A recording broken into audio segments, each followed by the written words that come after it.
Yeah, I think I think well sometimes I mean your experiences are gonna beat you up, right? Like you're gonna have to go through stuff.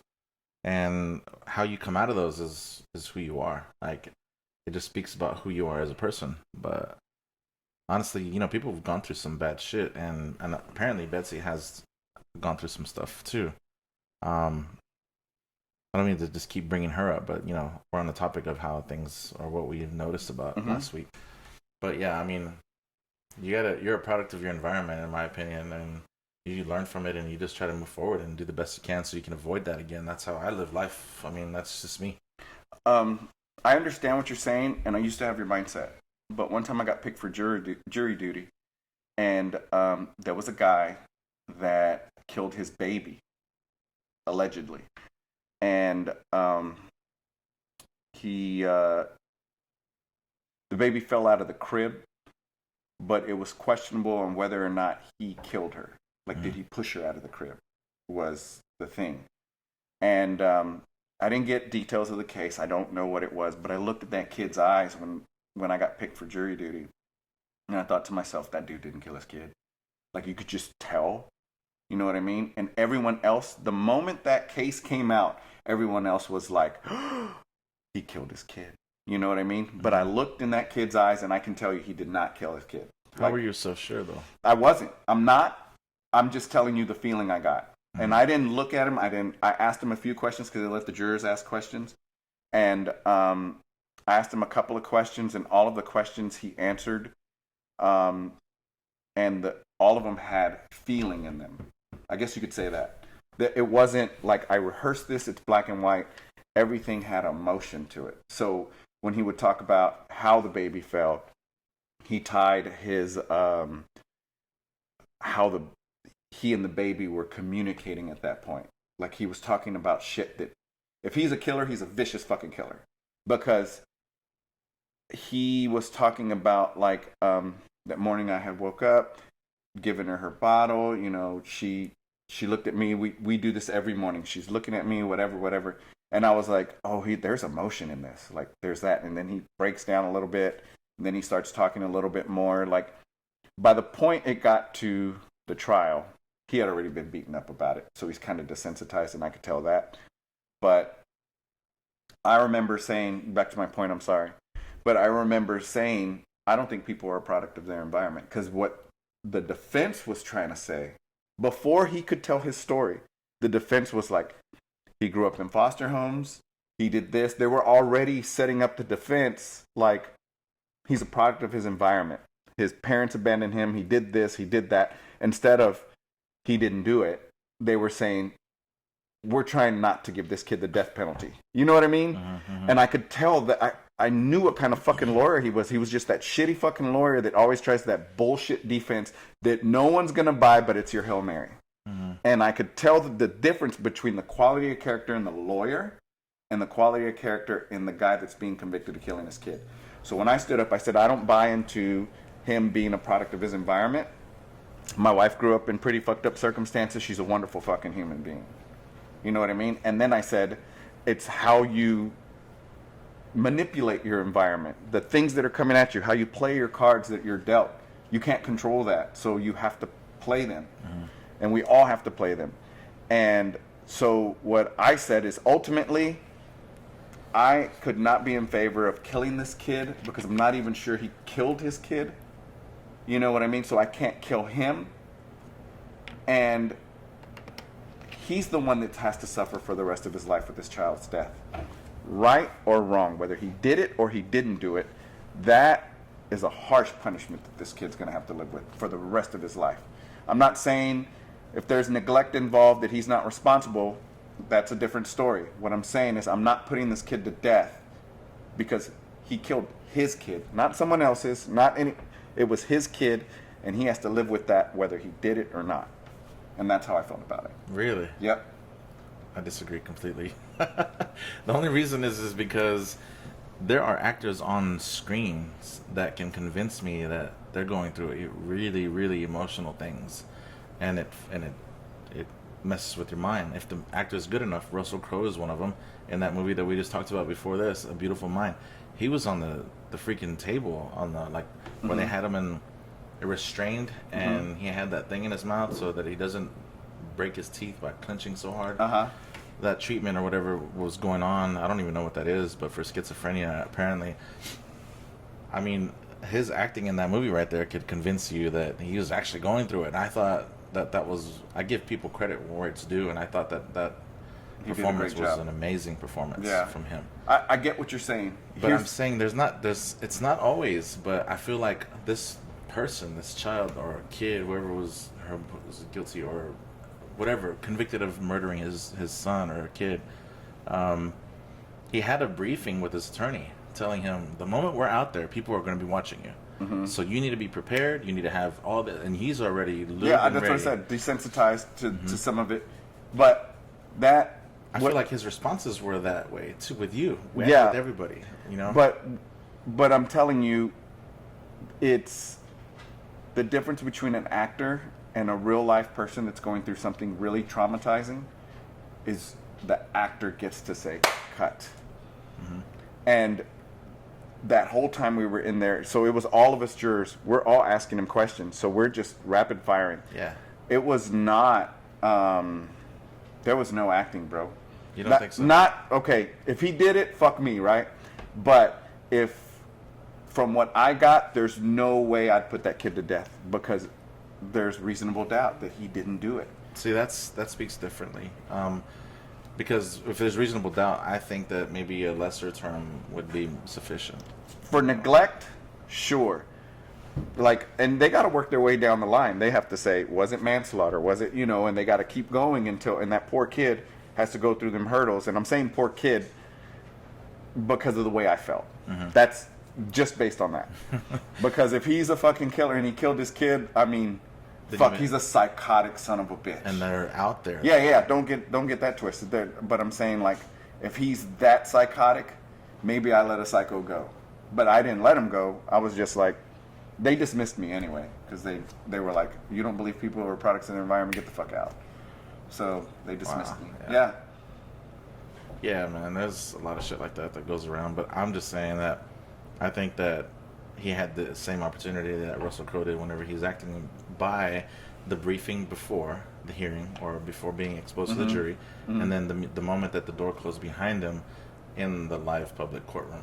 Yeah. You know what I mean? Like, that was it. That was cut. Right? And here's another thing is the wife was still with him, and she was by his side, like, he did not kill our kid. Like, if you're a real mom, you know what I mean? Yeah. So that's already two. But there's been cases where my wife is involved too. Yeah, no doubt. But that's two people that are kind of himself and then his wife, and I know she can be biased or whatever, but we're talking about a baby girl, and they had another kid before that. So why this one? You know what I mean? But that's brutal. But I'm getting off track. I'm just saying that there was supporting evidence that made me say, I can't kill this kid. There's no way I could just even think about the death penalty to him. But that's just the way I felt. But back to where product of our environment, we got way off track there. But if we are products of our environment, then I think all of us would be destroyed. Well, in a sense, but because you're a product of your environment, you have two choices, right? You're going to go left or you're going to go right. Well, maybe multiple choices, I guess. You're going to go in one direction. And that direction is the reason why, but it's because of the environment that you're around that you decided those. Now, who tells you to decide that? Your own mind. So, in a sense, you are a product of your own environment, but it's not the same for everyone. It's different because of how your mind works and how you decide to handle that issue in the first place. So, I think we have a real big problem nowadays of people not taking ownership of their shit. They want to do that. Oh yeah, that's for sure. And I don't like that part. Like, let's talk about some the dating things. Like, there's a lot of that, but some of it is still like, hey, I'm in a fucked up place. I know with one of my ex-girlfriends, I was a horrible boyfriend, just horrible, just an asshole, and I treated her bad. You know what I mean? And She would never say that. She always says I was a great boyfriend and blah blah blah. But I know I treated her bad. She Were you didn't deserve. narcissistic? Of course, but it wasn't just that. It was, I was just beating her up. Mentally or physically or what? No, physically. Get out of here. Be in jail. No, it was mentally, which I think in some cases can be worse than yeah, physical. for sure. You know what I mean? And 'Cause emotionally, right? some girls 'Cause could take a licking and keep on going. Oh yeah. But Yeah. but I know from her, it was experience. that constant, like I was constantly beating her up when she would make me angry. But I was a kid.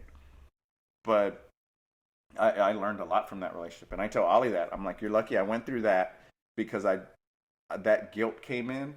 When that guilt kicks in every single time with me, with guilt, I listened to it, and it kicked in, and I was like, never do that again.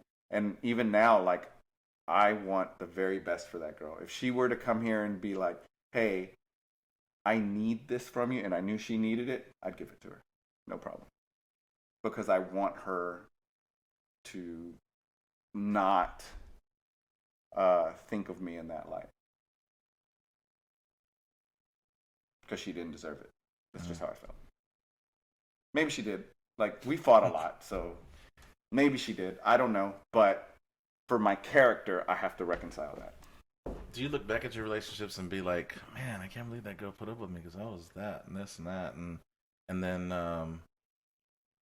then start thinking about the other ones, and then you're like, damn, she did the same thing, or this is the way I was, and I feel like everybody does that. I feel like everybody reflects on the way that they were at one point, and then you kind of just grow from that and you change from that. But today, I guess our situations period are what we're going through. I feel like I don't know, man. It's adults are just grown ass kids. No, they're we're all old just learning, kids. dude. Yeah. They're not grown. They're old kids. Old kids learning every day, and you got to. It's just part of life, right? You know what's crazy is I look at my father and my mother now, and I'll be looking at them in their eyes, and we'll have a conversation. I'm like, oh, you were that dude. You know what I mean? Yeah. Like, oh, you were that dude in high school. I got you. Like, I get it. And then my mom, I'm like, oh, you were that girl in school. You know, just like I already know her personality and everything. And it's kind of like finding out there's no Santa Claus. Or Jesus, for that matter. Sorry, guys. Like, it's really finding out that like, hey, here's this person I held in very high regard with everything that I am, and now you find out they're human and they have these flaws, and they put it together for you. You know what I mean? And that's where the gratitude comes into place. If you start sulking into the bad, you're just gonna get in quicksand. Yeah. Yeah. You know what I mean? The only thing that I guess I could say about the bars opening back up is you got to be diligent, man. Like, it's like surfing. And I know people, there's a lot of people that like to move slow. And I work with one. You know what I mean? For me, everything's right fucking now. Like, I need this done now. If I call you, if I text you, that's why I get upset. If I send you a text and I don't get a text back immediately, I don't know what it is, but it fucking bothers me. It eats at me. And I'm like, this is some bullshit. I asked you this question at this time, and I'm not getting a fucking response. You better be fucking busy, dead, something. You know what I mean? But I'm this way in business, too, because when something happens, I want it done right fucking now. I'm not going to respond to your text for at least 30 minutes. You do that shit, I will cut your ass off. You have no idea. Like, you ain't even pretty, bro. So, now that I know that. But I am awesome. I am that dude that will just like be like, hey, I asked you this question, you know, and I need to know because I like shit done right now. Yeah. And there are people in this, with everything going on, there are people that drag their feet with this. You knew that what the rules were. You got to be a restaurant. You know what I'm saying? Mm-hmm. Fucking make it happen. Like, I don't care what you have to do. If this guy can do it, you can do it. Just fucking make it happen. Like, I hear so many people bitch about wearing a mask. This isn't fair. This rule doesn't do this. It doesn't make any sense. None of it makes any sense. But we gotta play by those rules. You can control your surfboard, you can't control the fucking ocean. And that's what I always say. Control your surfboard, not the ocean. So if you know that these are the parameters that the powers that be have given us, those are the parameters that the powers that be gave us. So move on. Let's get it going or don't. Quit. Throw in your cards. Do one or the other. Yeah. Yep. I think unfortunately a lot of people are gonna have to fucking throw in their cards because there's bars in there that are open up and they're disregarding all these rules right now. They're staying open late. They're open when they shouldn't be, and it's crazy. I've seen so far. But I mean, I think it's the wrong time to take those type of risks. I think so if we're too. talking about risk assessment, Well, let's talk about risk assessment. It could be, but what if the risk is having to shut down if they don't open back up right now? You know? Well, yeah, there's definitely that. But if it's a survival thing, you made mistakes prior to this. You know what I mean? There are big mistakes that you made prior to this. And maybe this is a learning lesson moving forward. But I run into a lot of businesses, small businesses and large businesses, that are horrible at money management. And it goes back to what I said. It's not taught in school. So they're like, oh, I'm just going to buy this on credit. And you're like, okay. Like, it makes no sense to me. If you can't pay for it cash, don't fucking buy it. The reason why you have credit cards is because you're taking advantage of the 0% interest rate or the limited fucking 6-month whatever. That's it. Like, you shouldn't be doing credit cards to get you beyond a certain measurement. You Unless should be trying to establish credit, then that's different. But yeah, if you're establishing credit, but what's the weight? Like, I'm paying 21% interest on this credit card for a $500 limit. What am I buying? I bought drinks at the bar. I mean, good luck getting your money back on that. You're not going to. You pissed it out. So it's, if you're trying to establish it, then there are cautious ways to do it. And a lot of the stuff I learned about it was, I learned a lot from Tony Robbins' Get the Edge. I used to go to sleep listening to that shit. Crazy fucking 80s song playing in the background, and then just listen. I love Tony Robbins. I think he's awesome. I do too. He's my Jesus Christ. Yeah, he's very knowledgeable. Because he gives you that thing that everyone fights for in church. You know what I mean? That inspiration, the hope, and everything else. And then not only that, what I really like about him is he's laying out a way to get there. Yeah. Whereas your preacher would just be like, don't do that because it says here, don't do that. But there's nothing to lay it out with. I mean, I can go on and on about my beef with Christianity, but I mean, I just